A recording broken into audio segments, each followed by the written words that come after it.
This week on the CNET Tech Review, the Motorola Xoom hits the streets and gives iPad fans something to think about. Find out how to surf safely on public Wi-Fi. Did you get unfriended on Facebook? Odds are it's not me, it's you. And hot iPhone on iPhone action in this week's Prizefight. It's all coming up right now.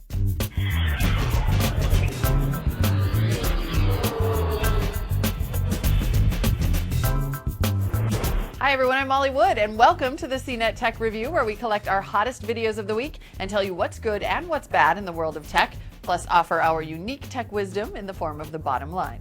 Let's start with the good. Today, we've got a couple of new products that could make your mobile computing life a little bit easier. First up, the Motorola Xoom, our CES Best in Show award winner for 2011. That hit shelves this week, and we got one in our hot little hands. Can it live up to the hype? And after that, a new Sony Vaio with the AMD Fusion platform built in. CPU and GPU all on one chip. Processor porn at a price. Hey, I'm Donald Bell, and today we're taking an official first look at the Motorola Xoom. This is an Android-based tablet with a 10.1-inch screen, 32 gigabytes of storage, and a price tag of $800 off contract or $600 with a 2-year commitment from Verizon.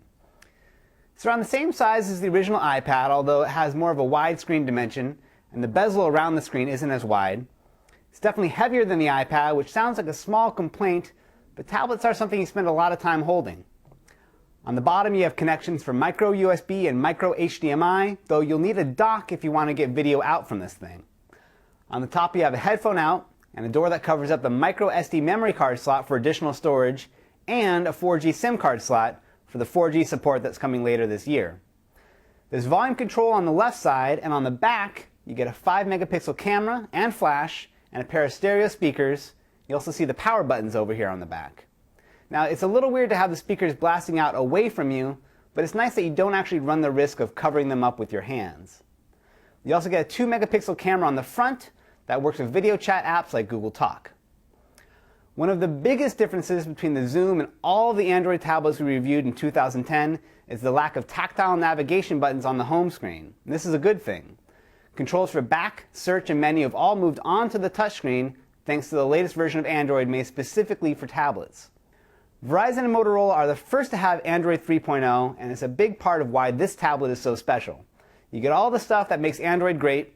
There's full support for Android Market, official Google apps for Gmail, Maps, GPS navigation, and calendar. A lot has changed though. The browser has this tabbed interface that works more like a desktop browser than a smartphone. You get this nice big keyboard. Notifications and settings are down here on the bottom. And generally all the included apps have been overhauled for the larger screen of the tablet. So now the big question. Is this thing a real competitor to the iPad? From my perspective, there's no doubt. It's fast, it's pretty, and you can see that a lot of thought went into the execution. It's not cheap though, and with so many tablet options coming out this year, I'd stay away from contracts like the plague. Verizon and Motorola have the lock on Android 3.0 for now, but there are many eager contenders on the horizon. So that's the Motorola Xoom from Verizon. For CNET.com, I'm Donald Bell. Hey there, I'm Dan Ackerman, and we are taking a look at the new Sony Vaio YV. Why is this a worthwhile Sony product to take a look at? Because it's one of the first laptops that we've seen with AMD's new Fusion platform.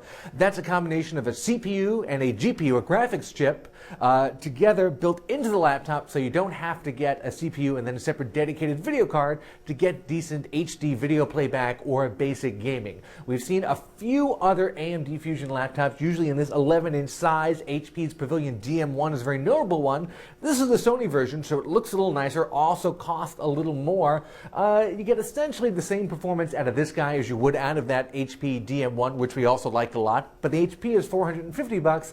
This guy is $599. Now for that you get a little bit more RAM. There's 4 gigs in this model, larger hard drive, 500 gig hard drive in there, but you're really paying for the build quality, which is excellent, and of course the design. Sony always has great designs. I like their island style keyboards a lot. A couple of the keys do get shortchanged, however. If you take a look at the shift button over here on the right side is very tiny. The tab key's also a little bit small, made touch typing a little bit difficult. I like the large touchpad with the separate buttons, but you know, that 2-finger scrolling gesture that every laptop has now. It seemed really wonky on this. I had a really hard time going up and down long web pages and documents.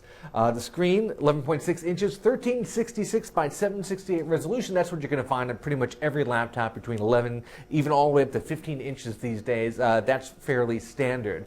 And of course, you get some of the extras you'd expect to find on a slightly pricier ultra portable like this, like Bluetooth, and you get an HDMI output. Of course, being a Sony laptop, besides the SD card slot, you also get a memory stick slot, just in case you're one of those guys using a memory stick.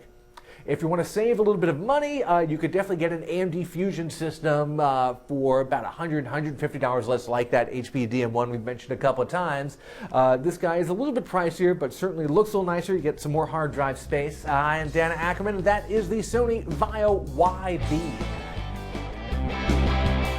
Well, sure, you could spend less, but then would you still get the pink? I do like the pink. Now, whether it's a laptop or a tablet, if you plan on taking your portable computer out of your house anytime soon, you would do well to listen to these tips from Sharon Vaknin. She's helping you protect yourself when you're using public Wi-Fi. If you're using Wi-Fi at places like Starbucks or your local bookstore and go about your normal computer activity, it's time for a serious wake-up call. Hackers, even amateur ones, are sitting around waiting for Wi-Fi happy people like you to connect to these unsecured networks and reveal their personal lives. I'm Sharon Vaknin with a how-to on safely using public Wi-Fi hotspots.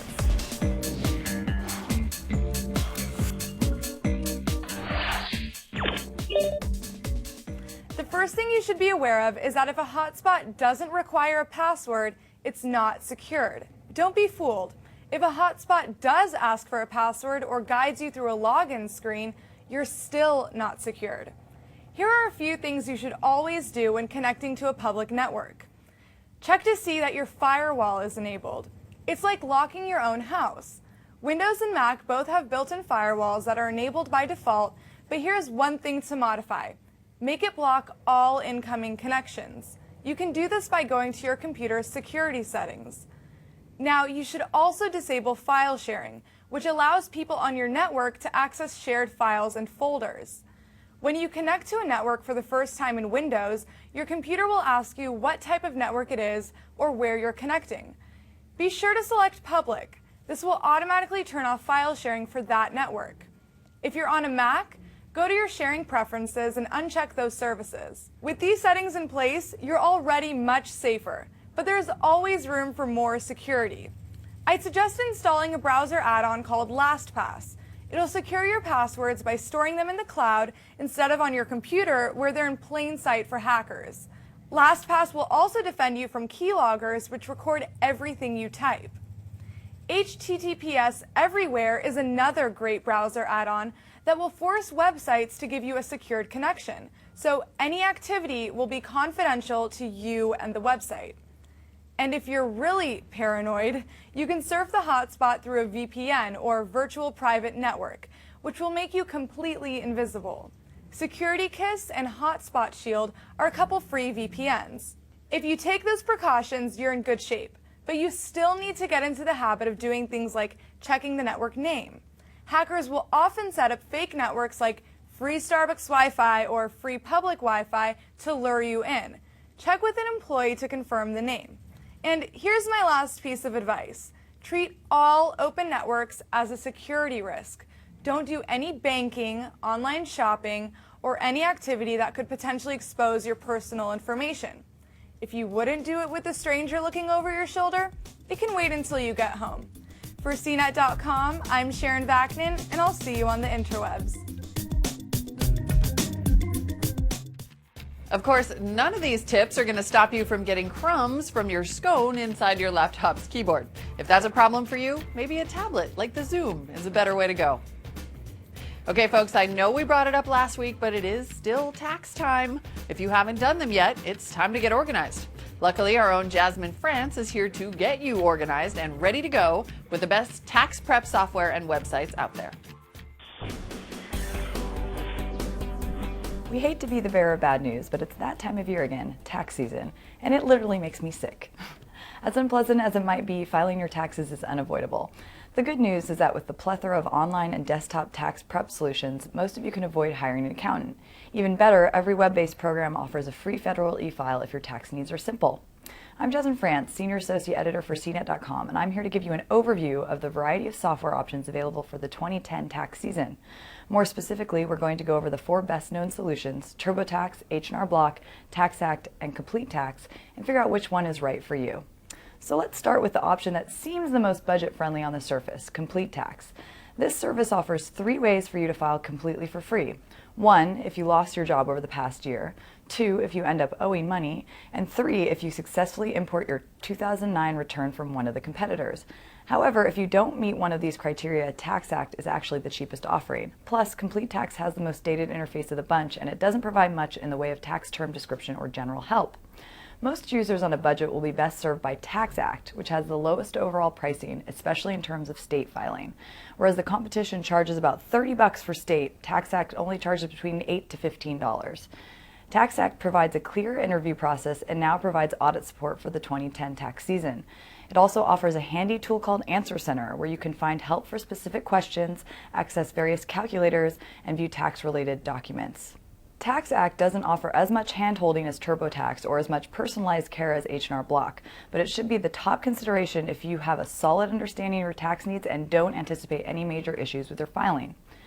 Of the 4 options, H&R Block provided the most enjoyable interview process, with plenty of visual cues and clear explanation of tax terms.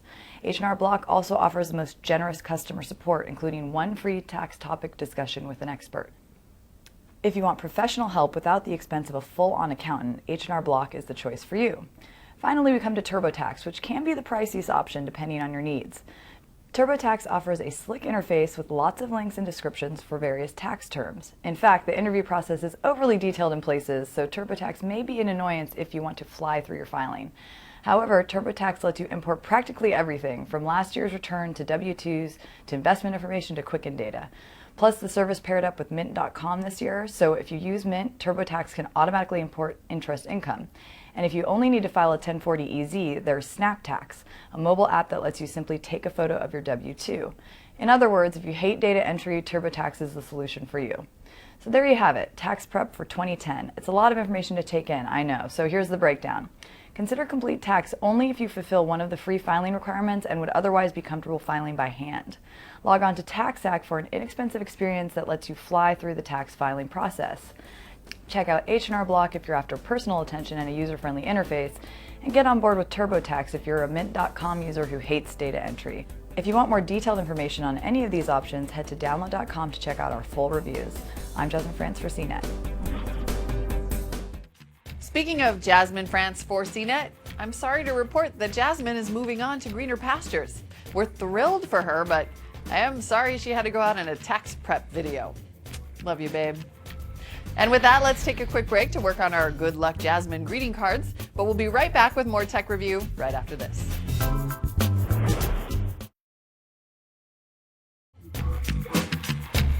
Welcome back to the CNET Tech Review, our weekly video digest of all things good and bad we've seen here at CNET TV. It's time to check in and see what's going on in the bad. Now, it's not often you hear a 27-inch monitor compared to Ross Perot, but I'll let the incomparable Eric Franklin explain. Just make sure you cover your eyes.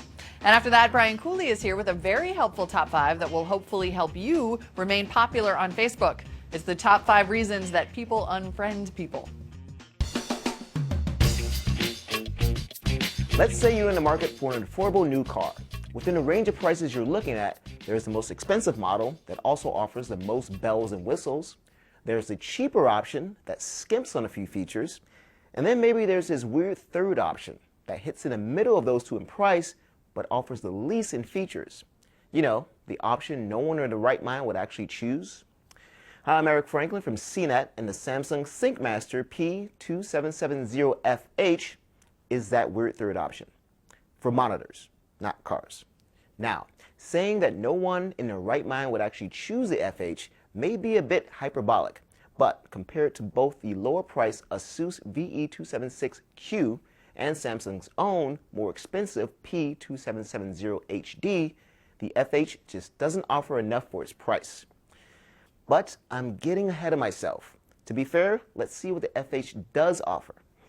The FH is a 27-inch monitor, so right off the bat, that's more screen real estate than some smaller monitors for the same price. A definite win for the FH. Also, it includes both swivel and tilt, HDMI and DVI connections, not to mention both optical audio and analog audio outputs. Also, the OSD offers a lot in terms of options, including individual color controls and 7 different presets. Lastly, it's, well, pretty. I mean, it's a design we've seen several times before from Samsung, but it still holds up. Now, all of this probably sounds great, but that's just me leading you to the twist: lackluster performance. Specifically, the FH's proclivity to fire green gamma rays directly into my eyes, making me more and more angry, even though I've told the monitor over and over again it wouldn't like me when I'm angry. Yes, the FH has a green push, which means there's an overabundance of green on the screen for most of the time. This would all be forgivable if there weren't clearly better options like the aforementioned Asus and the P2770HD available. Not that their performance is much better, but from a total package standpoint, they do offer more. We were able to diminish that green effect by adjusting the color controls, but at the end of the day, the FH couldn't measure up to our reference monitor, the Samsung PX2370. Meaning that among $300 to $350 27-inch monitors, the FH is third choice. It's like the Ross Perot of monitors, which, all things considered, isn't the worst thing in the world. Once again, I'm Eric Franklin, and this has been a first look at the Samsung SyncMaster P2770FH. Used to be you unloaded a friend by gradually not hanging with them. They got the message after a while. Now, bam, you unfriend them on Facebook, and in an instant, they can't access your wall, see your embarrassing pictures, or read your inane posts. You showed them. I'm Brian Cooley with top 5 reasons people unfriend people on Facebook. Now, this list is drawn largely from research done by University of Colorado Denver doctoral student Chris Sabona, who surveyed 1,500 Facebook users in 2010 to find out why they do the dirt of the 21st century, saying goodbye on Facebook. Number 5. It's actually nothing you do on Facebook at all. Sabona found that 57% of unfriendings happen because of something which happened in the real world. How quaint. Number 4, I'm going to toss out my own jump ball here. I think it's because of Facebook pullback. As we use Facebook more and more, I hear from a lot of people who are using it less and less. It's because they come to the intersection of the novelty wearing a bit thin, and they realize how much about themselves they're exposing. And in the process of taking that back, they whittle down their friends list to, well, actual friends. Number 3, racist or vulgar posts. This is kind of a no-brainer, right?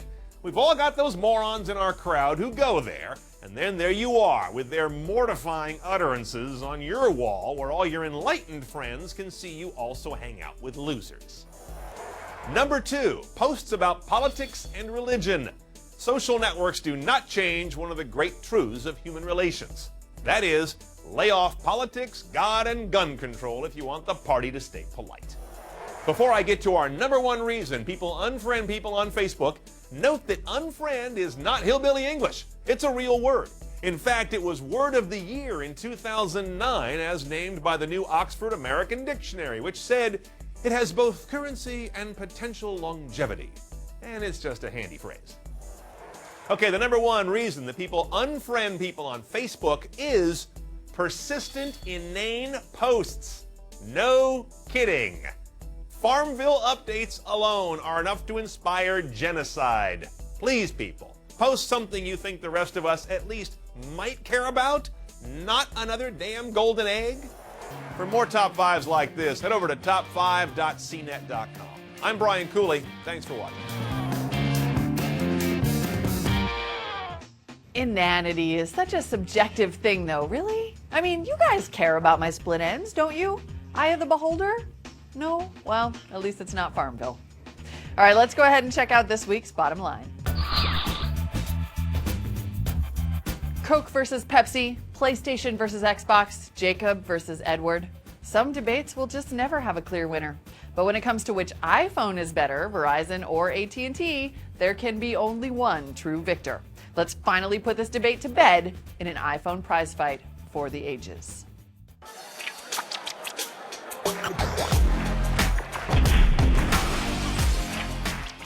What's up, Prizefight fans? I'm Brian Tong, and this is a prize fight that you, the people, have been asking for. It's a prize fight punch-out between the Verizon iPhone 4 and the AT&T iPhone 4. Our judges for this fight are Senior Associate Editor Nicole Ice Cold Lee, Senior Associate Editor Jessica Duke It Out Dolcourt, and myself, Ring-a-ling-a-ding-tong. Now we'll take all three judges' scores and average them out to the nearest 10th each round. The final prize fight score will be an average of all rounds using the same decimal system. We aren't going to go over every single feature because the phones are so similar, but instead we'll focus on the differences. It's a 5-round throwdown showdown. Round 1 is design.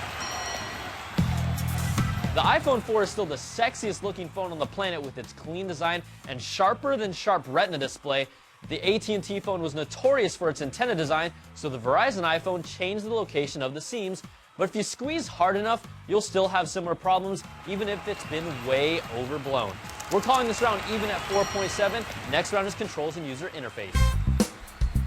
We can't say it any more than we already have. The iPhone is the easiest mobile OS to use. Swiping, double tapping, pinch and zooming, it's all here and it just makes sense. Now, when my 1.5-year-old nephew can navigate the apps and YouTube, you know it's a good thing. Round 2 ends up in another tie with a perfect 5 from all of our judges. So after averaging 2 rounds, we're even at 4.9. Next round is features. Finally, a round where there's differences to compare. The Verizon iPhone gives you the personal hotspot feature, which lets the phone act as a wireless modem for up to 5 devices for $20 a month, and early adopters will get access to their unlimited data plan. The AT&T iPhone 4 is expected to get the hotspot in the future, but its main differentiator is the ability to use voice and data simultaneously, something the current Verizon iPhone can't do. Then there's the calling limitations on the Verizon iPhone. You can only conference call with up to 2 other people, while AT&T's goes up to 5 of your best friends in the whole wide world. And the other Verizon bugaboo is that you aren't able to place a call on hold between 2 people. Plus, AT&T is a GSM phone which is more friendly internationally compared to CDMA phones that have limited use overseas. AT&T takes this round with a 4.7 and Verizon gets a 4. Next round is web browsing and multimedia. Whether it's Verizon or AT&T, the iPhone 4 is still hands down the best multimedia experience on a phone with its top-notch media player and interface.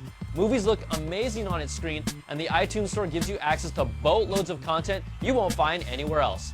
Then the Safari browser is still one of the best mobile browsers, even without Flash support. It's another tie and a perfect 5 for both phones. So after averaging 4 rounds, the AT&T iPhone 4 leads by 0.2 of a point, but the final round that decides it all is call quality and performance.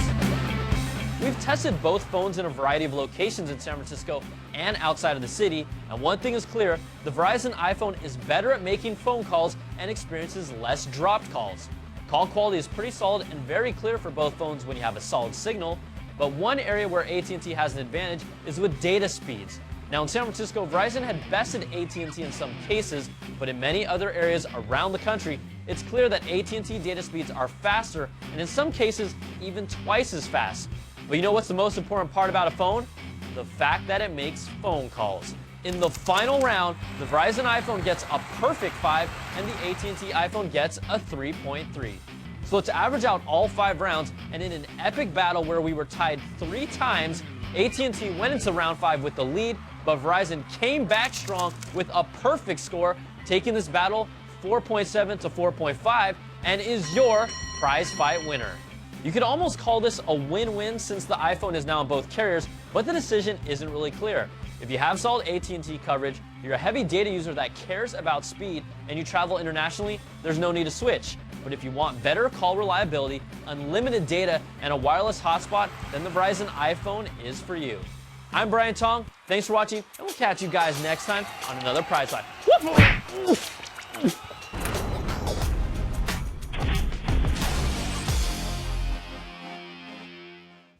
The bottom line this week, and the winner is Apple. They're still selling a ton of iPhones no matter what carrier they're on. And with that, I promise we'll never mention the iPhone 4 again. Oh, who am I kidding? If you guys keep watching the videos, we're going to keep on making them. And that is our show for this week, but never fear, we'll be back next week with a brand new CNET Tech review. Until then, there are tons of great videos available every day at cnettv.com. See you next time, everyone, and thank you for watching.